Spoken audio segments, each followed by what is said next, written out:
Hi, it's Rebecca Whitman, your host of the Balanced, Beautiful, and Abundant Show. I'm a top-rated life coach, an international best-selling author, and a multi-passionate entrepreneur. I'm on a mission to help you go from burned out to balanced, beautiful, and abundant. The experts on this show will help you achieve work-life balance so that you can experience abundance in 7 pillars of life: spirituality, health, emotions, romance, mindset, social, and financial life. When you have all 7 pillars of life in alignment, you are balanced, beautiful, and abundant. Let's go.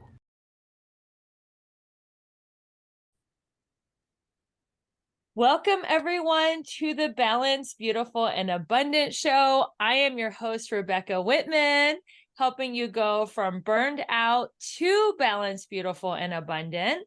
And we're so happy you're here. Our show is just crushing it in the self-help section. We have now reached the top 1%.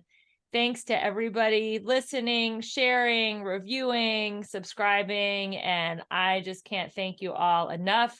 From the bottom of my heart, you are improving the world, helping spread the message that you can achieve your goals and dreams without burnout, without exhaustion, without overwhelm. It doesn't have to be that hard.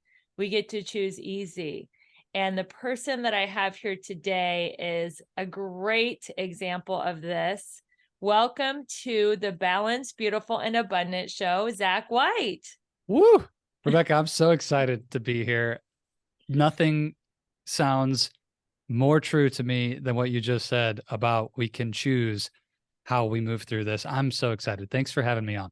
Yeah, it's so great you're here. Let me tell my audience a little bit about your wonderful background. So Zach White is a game-changing career coach for engineers, and he helps leaders of top companies around the world achieve success without burnout. He is the CEO of Oasis of Courage, which has proven coaching programs for engineers and technology professionals. He is the host of the top-rated The Happy Engineer podcast, which I was so honored to be a guest on. And he holds a bachelor's and a master's in mechanical engineering.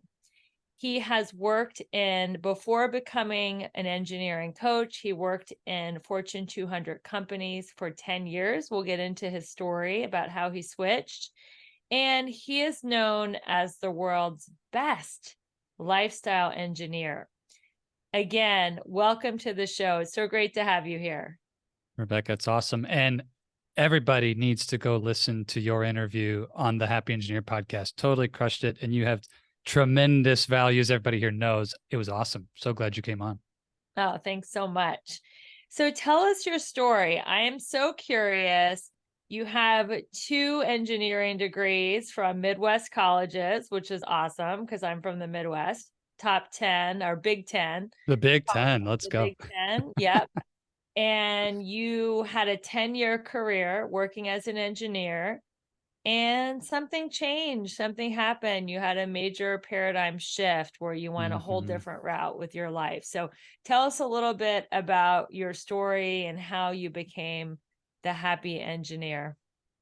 Yeah, Rebecca, my career story is probably going to sound familiar to you and to a lot of people who've gone through or seen people go through burnout. But I came out of Purdue University with my engineering degree, just like so many of us do. Yeah, we go get a degree, we do the college thing. It's time to go start our career. I was so excited, and I wanted to go prove to everybody that I was as smart as they said I was, that all of the goals and dreams that I had for my life were going to come true. And so I got to work. And the truth is, I really had no idea what I was doing, but I knew one thing, Rebecca. I knew that I could solve any problem by working harder and getting smarter. That was my strategy. It worked my whole life. I did very well in school. And I figured, hey, why not apply that same strategy in my career? I want to get promotions. I want to make more money. I want to be somebody. So I'm going to just work harder and focus on learning every day. And it sounds great on the surface. Yeah, Mm-hmm. especially a Midwestern work ethic like I was born and raised into. Everything sounded so great. Well, unfortunately, Rebecca, that strategy only took me so far. And eventually, you can only put in so much time and energy. And about 5 years after I graduated, I was married at the time, and everything I thought was working until it wasn't. And things started to get hard at home. My marriage started to get, really on the rocks, and I didn't know how to deal with it. But I knew that I could get to that later. I'm just going to focus on what I need to do at work, and we'll figure that out. Well, unfortunately, I came home from a work trip to a note that said, "Hey, this is not working out, and I want a divorce." And just like that, in a moment, all that career success and all that ambition, it didn't matter at all. And I spiraled into a really difficult time of deep burnout, deep depression, deep frustration and embarrassment. I was embarrassed, Rebecca. Like, how did this happen? I had, these engineering degrees. I was valedictorian in high school. I was such a, everybody thought I was most likely to succeed in the high school yearbook, right? And here I was, a complete failure in my own eyes, and wondering, how did I end up here?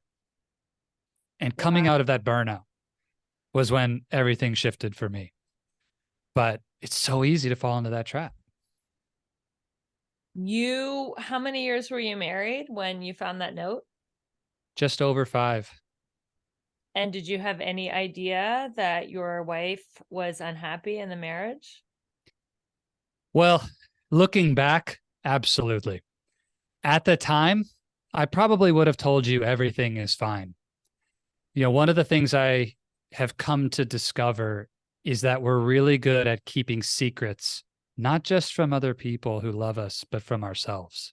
Hmm. And that was a huge, huge problem in my life, is that I was lying to myself about what was actually going on in my life at that time.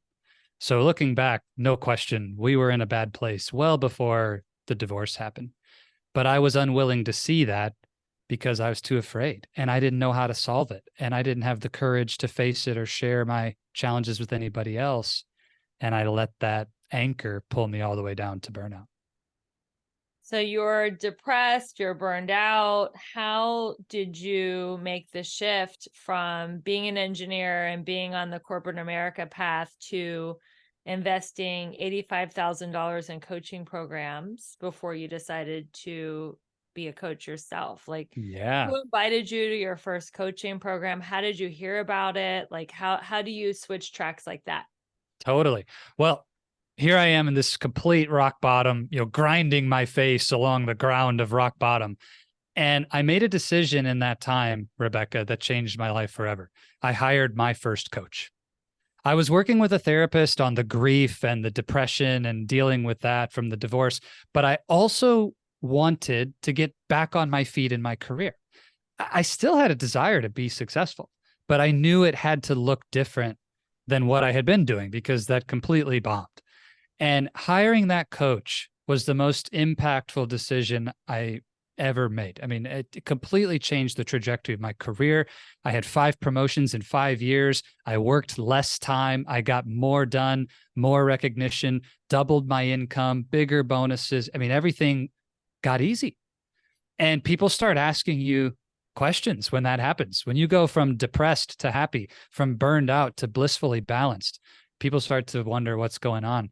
And I fell in love with coaching, not just being coached, but to coach others. So I started investing in myself, doing coach training programs, going to as many coaching conferences and seminars as I had time and energy and money to attend. And to your point, I invested 85 grand. And since that time, that was just leading up to quitting my job, starting my business, have since invested, 6 figures more into myself for personal development, because nothing returns greater in your life than investing in yourself. You have an unlimited upside when it comes to return on investment. And so I started doing that, and I fell such in love with coaching. And I looked around the engineering world that I was living in. And Rebecca, all I saw everywhere I looked were unhappy, burned out engineering leaders everywhere. I said, this is the thing. I didn't know it, but I became an engineer, not to be an engineer, but to go serve engineers in a way that only I can because I've been there and I've lived it and I've done that.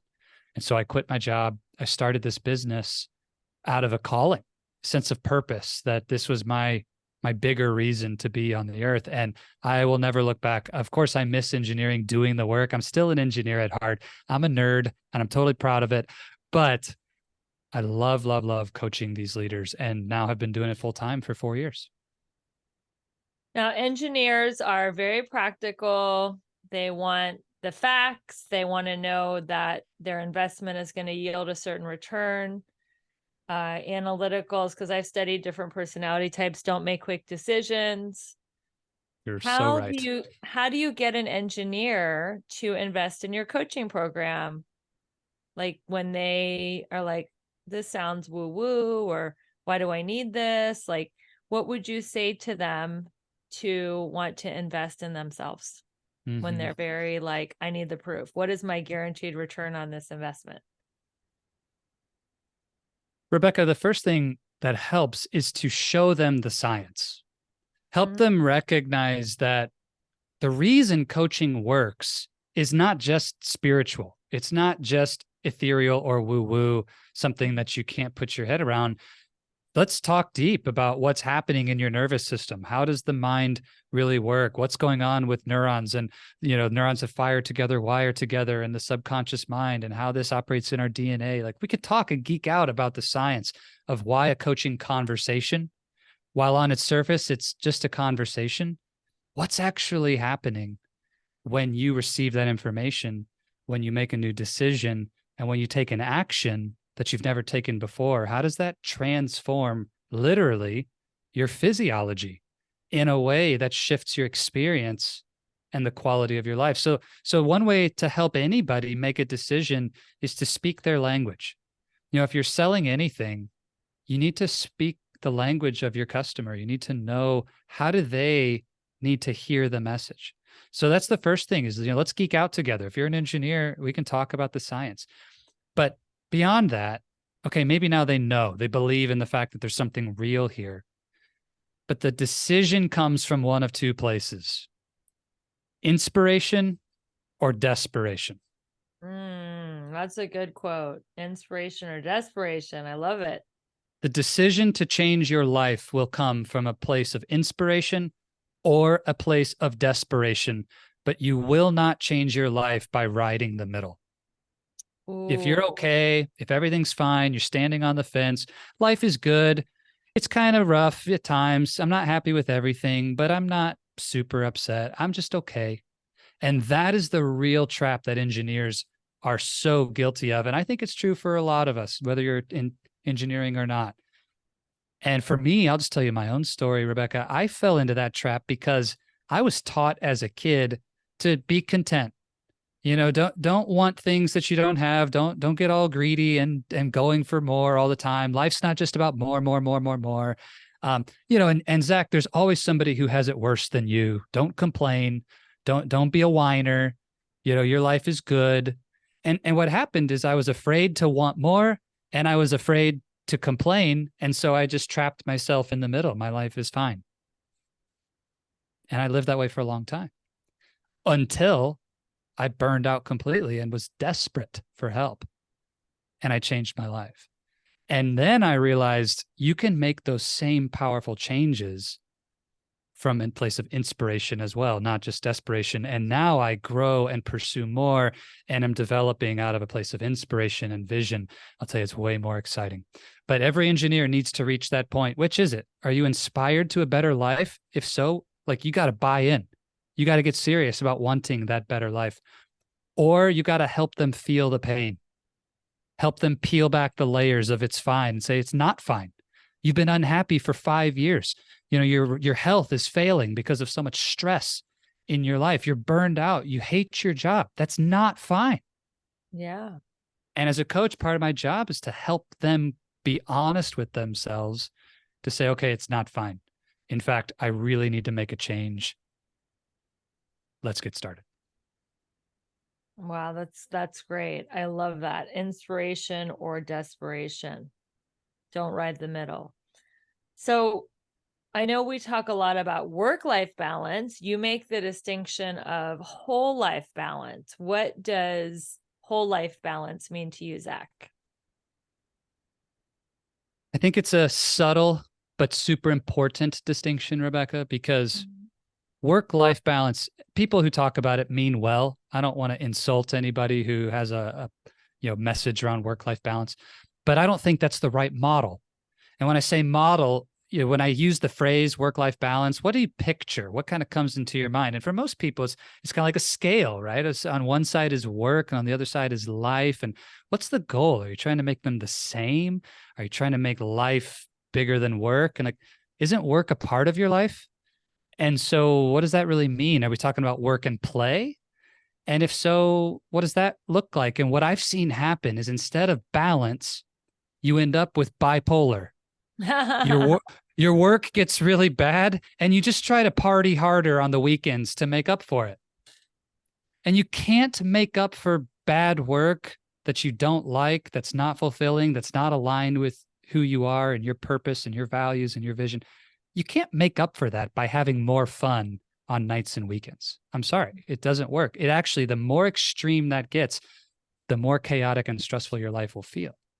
So I think when we say work life balance, we fall into the trap of thinking, well, work's not going so good, or I'm not so happy at work. So I need to turn up the dial on my life to make up for that. And that will never yield the kind of blissful balance and abundance that you talk about on this show. It just doesn't. So, whole life balance to me is saying, look, there's no one right answer, and there's no static point in your life that you reach where suddenly everything's in perfect balance and don't touch it because it'll stay standing forever. Whole life balance is an active value. It's a constant seeking of rebalancing and reassessing and making new decisions across everything that you value. Your work, your relationships, your health, your faith, your friendships, your hobbies, passions. Vocation and work's just one part of that. It's a Yeah, big part, but it's only one part. I totally agree. That is the seven pillars of abundance. There's not just two, there's not just, Totally. financial and social, which is work hard, play hard. There are so many other aspects of life, right? There's Mm-hmm. spirituality, there's your fitness, your emotional life, your mental life, romantic life, as well Yeah. as social and financial. So I totally agree. Whole life balance is a brilliant way to say it. Now, when you were discovering your first coach, was that a hard decision? Did somebody show you, hey, therapy is not enough. You also need a coach. Did you like find out about it on a podcast? Like how did you come to that decision to Mm-hmm. to enter your first coaching relationship? One word answers that question, and it's grace. Okay. Honestly, Rebecca, I just give God credit for the fact that I was blessed to have the right people enter my life at the time of my greatest need. My therapist was the first to suggest that I look for a coach. I was working with him through the grief and the depression. And I brought it up that, like, hey, I'm really struggling with how to think about my career while I'm dealing with all this personal baggage of the divorce. And, I still have to go to work every day. And I'm not really sure what to do with that and how to deal with that. And he said, well, have you thought about working with a coach? And so he planted the seed in my mind that that's a good idea. And the same week, Rebecca, a woman who I had tremendous respect for and who I had met at church and I knew, and she worked at the same company as me. She just passed me in the hallway and mentioned that she was a coach. Like, Wow. I don't even know if it didn't make sense. It wasn't even like the conversation should have been about coaching. She just mentioned it. And it was one of those, like, are you kidding me? And She's so I like, just hi, asked how her, are you? I'm a coach. but more or less. I mean, it wasn't quite like that, but it was really out of the blue and just one of those moments where you can't ignore, okay, this is really wild. And so I asked her, it's like, hey, I'm actually kind of interested in understanding what coaching is. I didn't even really know what coaching meant or what we were really talking about. To me, a coach was like my baseball coach. That's the only model I understood or paradigm I had for what coaching is. And so she sat down with me and we did a free, 30-minute kind of discovery session together. And it was like the best 30 minutes I'd had in a long, long time. And just immediately said, how do we get more of this? I want to do this. And started working with her, and it was awesome. But again, full like grace is how it happened. And so I can't take any credit for that. I wish it was me, but like, I got to stay humble on that one. I just was blessed that God gave me the right people to speak in and be present at the right time. Wow, that's a great story. So in order for you to hire that first coach, you had to get out of your comfort zone. Oh, yeah. Why is it so important for us to get out of our comfort zone if we want to be the best version of ourselves? There is no growth in your comfort zone. None. And the sooner you come to grips with that, the sooner you can start creating the life of your dreams, the next thing that you desire. If you have a big goal, if you have a vision, a dream for what you want to create in your life, I promise you that it's possible, but only by getting out of your comfort zone. And that was something that this coach who I hired made very clear to me, that the process of coaching would mean asking hard questions, uncovering things that probably my ego doesn't want to uncover, and taking actions that I'd never taken before and that I may fail at, I may look stupid or, do something that I'll be embarrassed by or whatever. And if you're not willing to face that discomfort, then don't start the coaching, because we won't really get any results from it. And while that was scary on the surface, Rebecca, it also kind of triggered a part of me that said, yeah, that feels true. And I'm ready for that. I want that. I want to get out of that comfort zone and go face those fears. I had reached a point where that desperation was fueling a willingness to say, this isn't working. So I'll definitely try these other things. But comfort is such a seductive force in our lives. And now I tell my clients, look, your nervous system, it's a really important part of your life, but it's wired for survival, not for success. Ooh, Your survival. nervous system is wired for survival, not success. And they're two different things. Totally different ways of being. And if you're not willing to go against that automatic pull towards survival and therefore comfort, you're going to go against that intuition of your nervous system, that automatic part of you that says, whoa, Rebecca, that's dangerous. Don't do that scary thing. You could die doing that. So it's like, that's old hardware. And it's, the fact is, you're really not in a situation that's unsafe. It's just uncomfortable. How are you getting out of your comfort zone these days? Oh man, so many ways. So I do a few things every day to make sure that I'm out of my comfort zone. Some you can plan. Others, you listen for your intuition and you act even when it feels unsupported and uncomfortable. So on the planned side, I'll give you a couple examples. One that I do is physical. I expose myself to cold water. I do cold showers and cold water immersion to shock my nervous system, cold plunges. I'll tell you, you never want to do it. You do it it's a mind. Ice? Is this like an ice bath you do? I do ice baths when I can. I don't have one in my place where I live, so I just do cold showers. Luckily, in Michigan, at least from this time of year through the spring, it's very cold. It's plenty cold. Don't worry about There's that. a lot of cold. Yeah, we got plenty of cold. We also, the lake is only a mile from me, so occasionally we'll do polar plunges in Lake Michigan, which can get quite exciting. But the reason for that is because, again, every single time it forces me to face something that will be uncomfortable and choose to do it anyway. So it's about mental fitness. It's about building that discipline and that resilience to say, I can do hard things. I do a hard thing every day. When you get into cold water in the morning and it absolutely sucks, but you know it's good for you and you do it anyway, then making that cold call to a person who might be able to help you with growing your business, or who might be able to give you some mentorship on building your career, it's really not that big a deal. So you Right? do cold plunges or cold showers every single day? Every day, every day.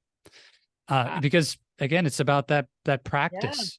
I want to Okay. make sure that I'm always doing it. I'll give you another example is I'll take something that might normally say it's a 2 hour kind of exercise for me.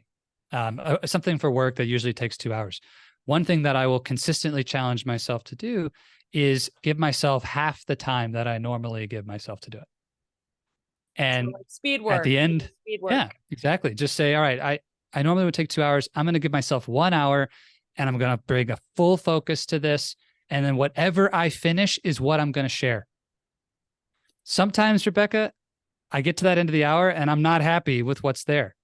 And the comfort zone in me wants to say, look, give myself the second hour. Let's keep going.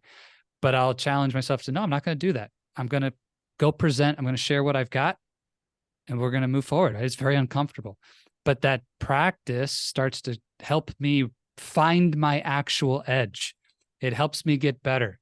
And every now and then you'll have a breakthrough. You're like, oh my goodness, I can't believe I was taking 2 hours for this. I could do this in an hour every time. And poof, I just created more capacity to either have more fun in my life and more balance or grow my business faster.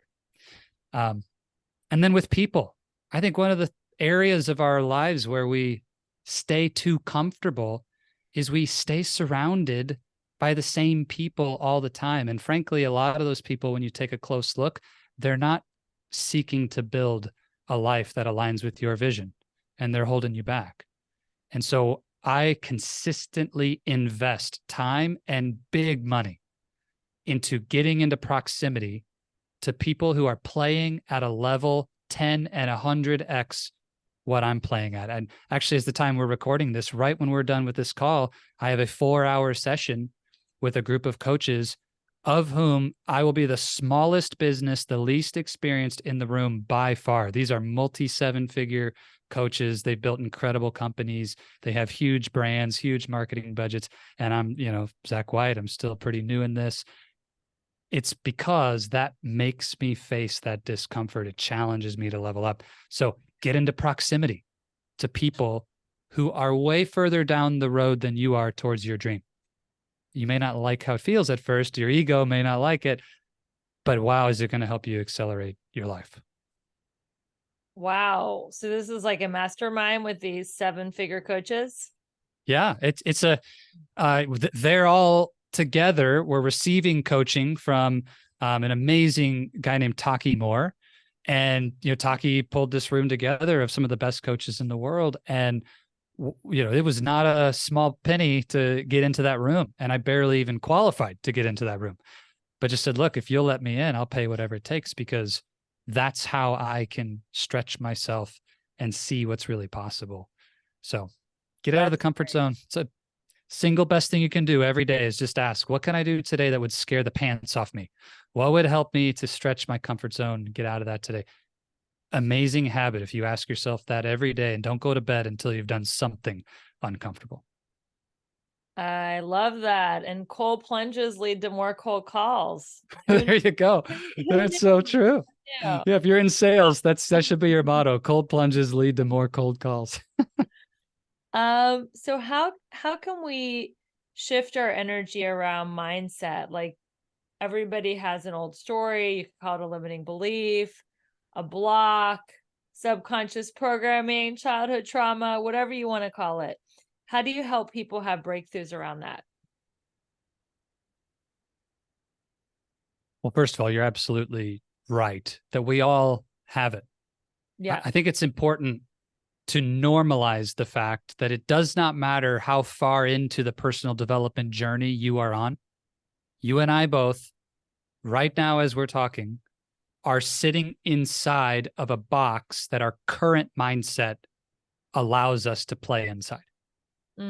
Which is And why you're in the until mastermind. Yeah. exactly. Yeah, exactly. So like to think that you do a one and done on mindset work is completely ignorant. It's not one and done. It is a lifetime process of continuing to expand and grow and reshape and have breakthrough in your mindset. You're going to have breakthrough in one area this year. You're going to have breakthrough in a whole different area next year. Like, it's an always on activity for me. I'll never stop doing mindset work. And I think that's an important thing to normalize, especially for the type of people I coach. Engineers love knowledge. They love the IQ. And it's really easy to say, oh, I read the book Mindset by Carol Dweck. Oh, I've done some mindset coaching with Rebecca before. Oh, I did some mindset stuff at a yoga retreat one time. I understand all that mindset stuff. I'm good. You're not good. All right. That in itself is a mindset, and it's limiting you. So to answer your question, how do you help somebody to have breakthrough in their mindset? To me, first of all, it's not a simple question to answer, right? It's a real process. This is why we have coaching programs and we spend a lot of time and energy with our clients.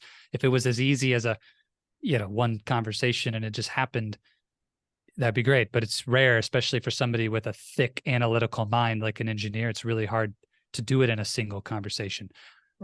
But the way I think about it is, first, we have to bump up against the brick wall of the current belief. You got to go find the edge of the current mindset. What do you actually believe about this situation? You're frustrated, you're angry, you're stuck, you're lost, you're whatever, fill in the blank. Okay, let's just begin with awareness of what the heck you currently believe about that thing right now. And for a lot of folks, that's hard. They don't actually have a conscious awareness of what they're thinking. It's in the subconscious. So we got to pull that out. Then we can look at it together. And all I need to do as a coach is get you to crack the door on the possibility that maybe what you believe is not true. Maybe it's not the whole story.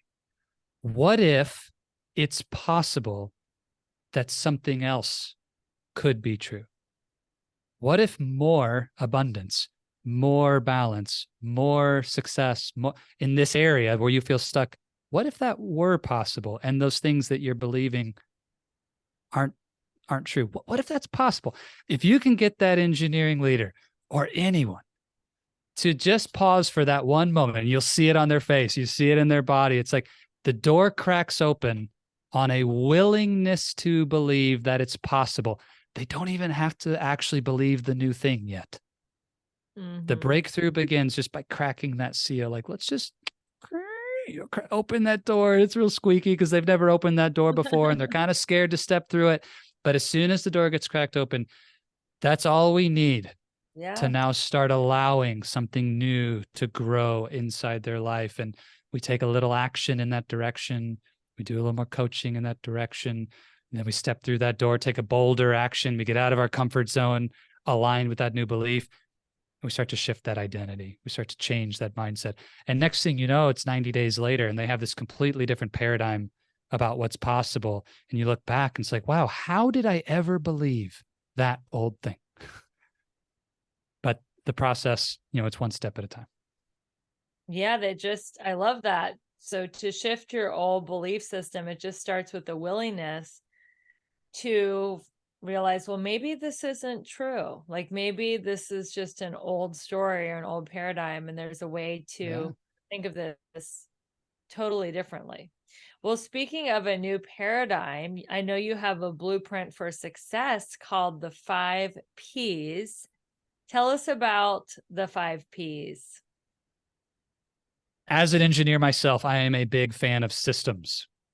And yes, whether you are or not a fan of systems, I'll tell you something that's true is we all operate with a set of systems, spoken or unspoken, known or unknown in our life. And so with our clients, we really focus on not just the knowledge and the awareness, but installing the systems into your approach and the habits and the behaviors that will help you to make these changes permanent, that will help you to create compounding growth over time. And the 5 Ps is a part of our model and the systems that help us to make those changes in every key area for success in career and life. And I'll read through real quick what they are. Of course, it's a whole 90-day journey of deep coaching to understand all of them. But built on that foundation of your mindset, we start with the pillars. It's purpose, priority, productivity, and people. Purpose, priority, productivity, and people. Purpose. Why are you here? What is your purpose? Why is what you're doing important? If we don't have a compelling why in our lives, then we're going to continuously struggle with motivation, with drive, with being at our best. We got to get really clear on what we value, why we value it, and have a strong and compelling purpose. Priority is the what? Your vision, your goals. And then how do we balance across all of these things that we want? This is where that whole life balance comes into play. And here's the news on that, folks. There's no such thing as equal priority. There's only a lack of priority. It's not Oh, true that explain everything can that. be number one. How is there only a lack of priority? What does that mean? Everybody's got a long to-do list, Rebecca. I'm sure you do. I do. The fact is, you and I both are going to go to bed tonight with more things to do than we could get done. So we're making choices all day long on what's most important to do next. Sometimes we're being really intentional with those choices. Sometimes we're not. But what can happen in our mind is we trick ourselves into saying, I've got 50 things and they all need to get done. And they're all equally important. And I'm overwhelmed and I'm stressed out and it's burning me out because these are all number one. My family's number one. My career is number one. My health is number one. My this is, well, I get it. I understand what you're saying, but here's the truth.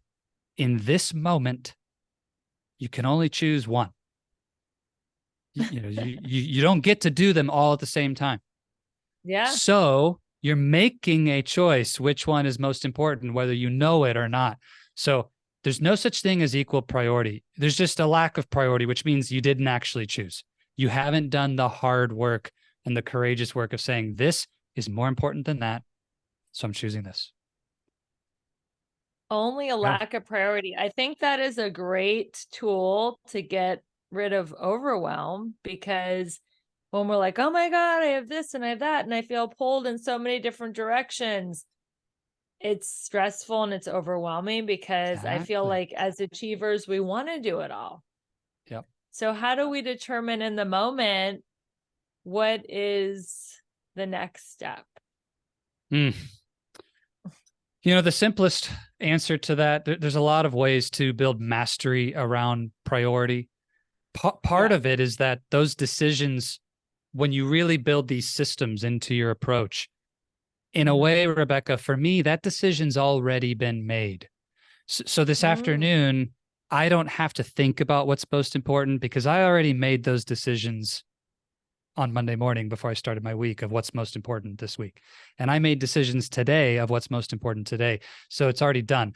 But here's a quick framework to think about. If you're struggling, if you're overwhelmed right now, and you need to make a decision on what's truly number one priority, there's 3 different lenses I ask myself. Number one, what is urgent? What's the thing that if I don't do it now, it's going to be the worst consequence? Urgency. That's one lens. The second is importance. Which one's actually the most important? So, the phone is ringing. That's urgent because you'll either answer it now or you'll miss the call. It has to happen now or it won't happen, right? You either answer or it goes to voicemail. So it's urgent, but it may be a telemarketer. It's not important at all. So just ignore it, right? Urgency, importance. Here's the third one: significance. Significance is the question, how much does this matter in the future, in the long run with my vision? So some things have a lasting impact in your life. They matter for a long time, and getting them right makes a big difference. And sometimes it's because it'll free up your time in the future. Great example of this is training one of your employees how to do a task. Maybe it's a task that only takes 10 or 15 minutes. It's easier for you to just do it. But guess what? When you train that employee to do it, and it frees up 10 to 15 minutes a day for you every single day, that frees up hours, even days of your life in the future. And recovering that time is very significant. So it may Mm-hmm. not feel urgent or important right now, but it's really significant because you're buying back your future. That's awesome. Yeah. So those three lenses are ones that I use. And I look at my to-do list and simply say, okay, is there something that's truly urgent here? What's the most important? And is there anything here that has really high significance? And that helps me make my choice. Those are great lenses. Okay, so to go back to the 5 Ps, we talked about purpose, priority. Let's touch on productivity and people. Yeah. So productivity, most people think of how fast can I get things done and how much can I get done?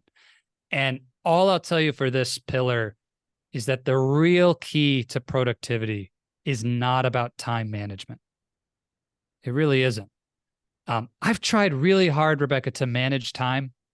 And for whatever reason, no matter how hard I try to slow it down or make 26 hours in the day, there keeps on being 24 and it keeps on flowing at the exact same speed it's been flowing at my whole life. I just can't quite seem to manage this time thing. It's just doing whatever it wants to do. Crazy how that works. You can't manage time. You can invest the time you have.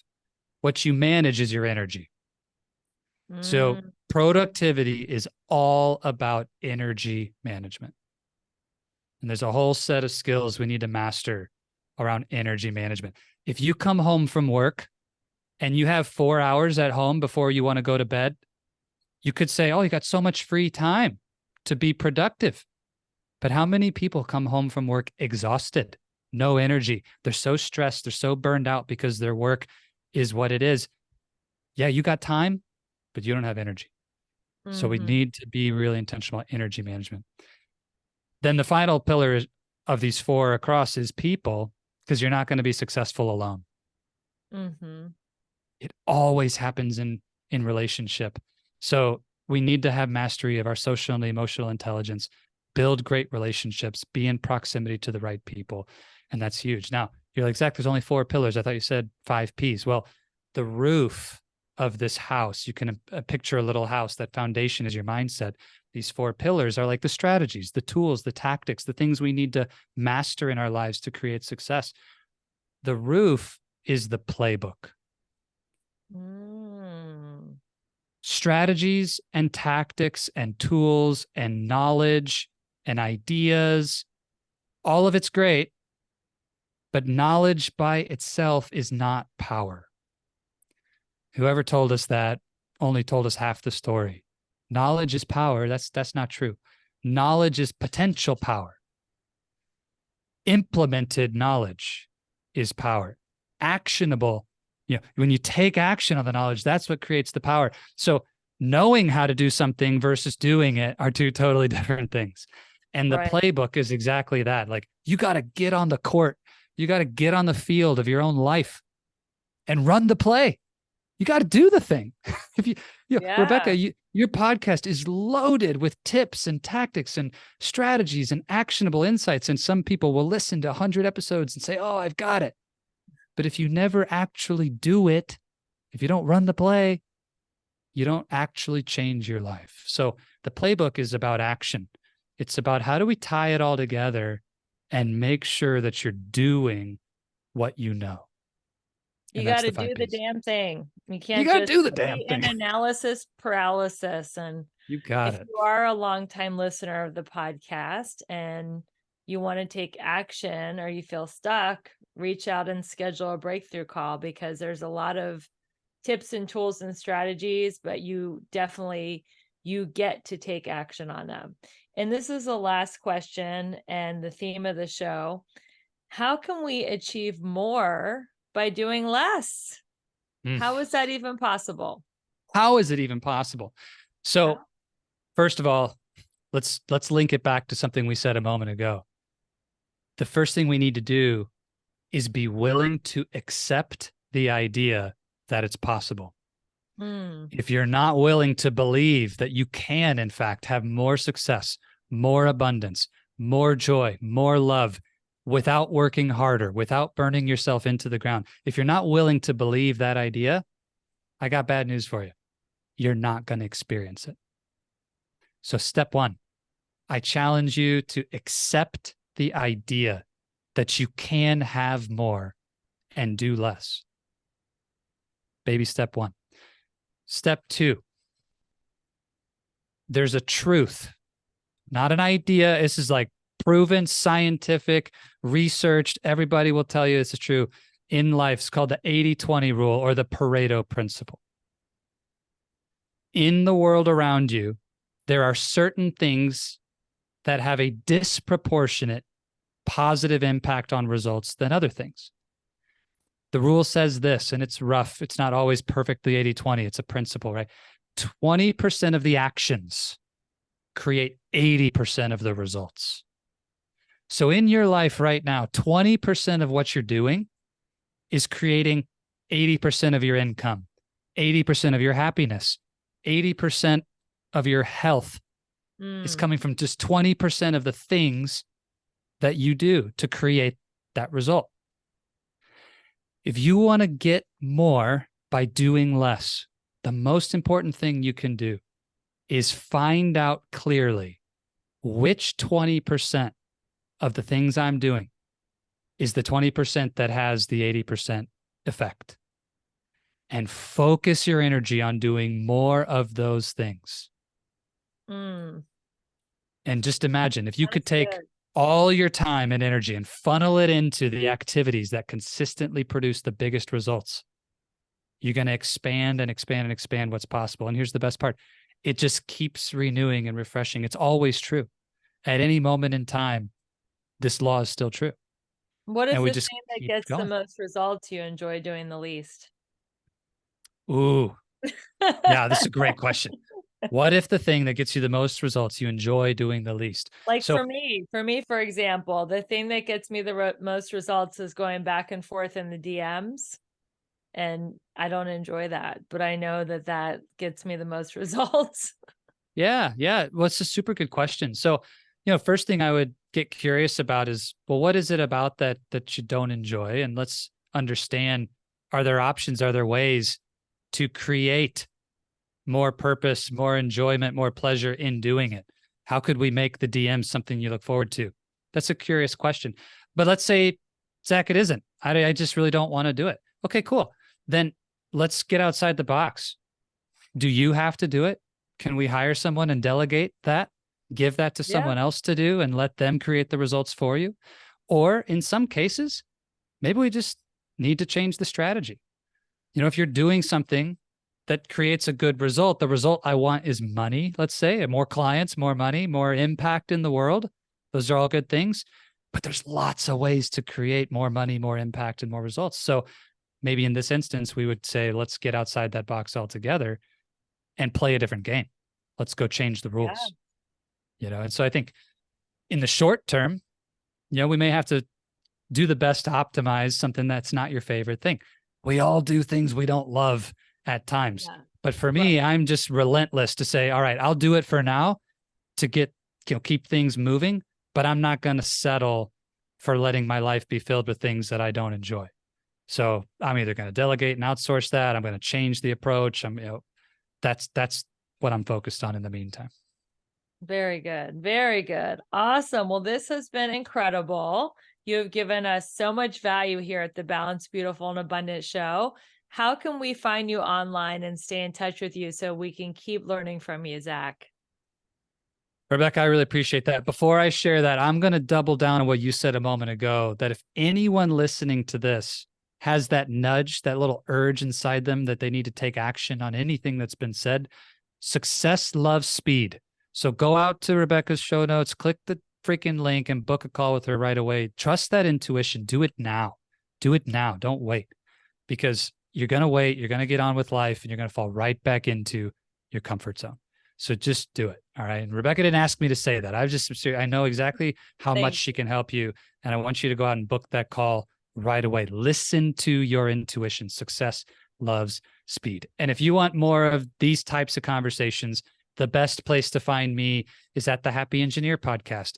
And you don't have to be an engineer to get value from it. Of course, most people who listen are in engineering and technology. And if you know anybody who's in that space that might be interested, send them over. So wherever you're listening right now to this incredible show, just jump over and search The Happy Engineer.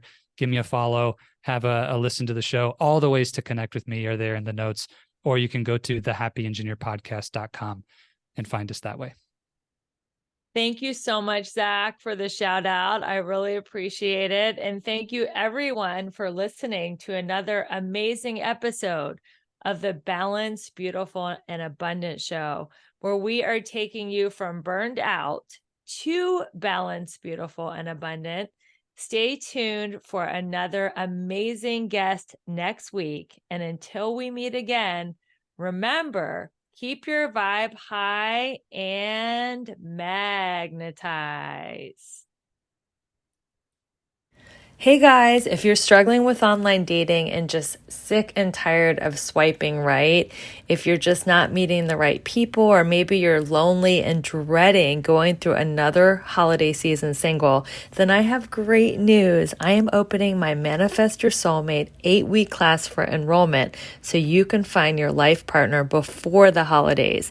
Just go to the Linktree link in the show notes to schedule your Manifest Love call to learn more, and I can't wait to learn more about how I can help you find your true love for once and for all.